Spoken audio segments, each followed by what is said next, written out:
আল্লাহর পক্ষ থেকে খাবারের ব্যবস্থা হয়ে যাবে।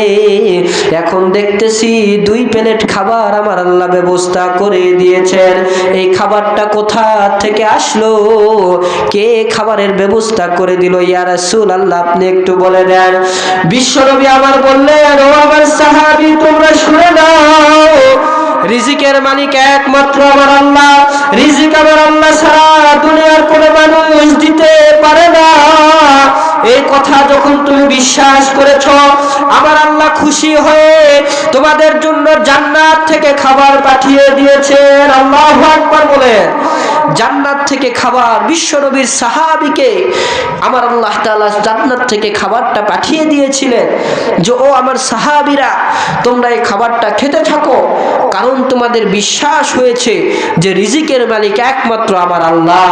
সুবহানাল্লাহ বলে জবানটা খুলে বলেন তো, রিজিকের মালিক কে?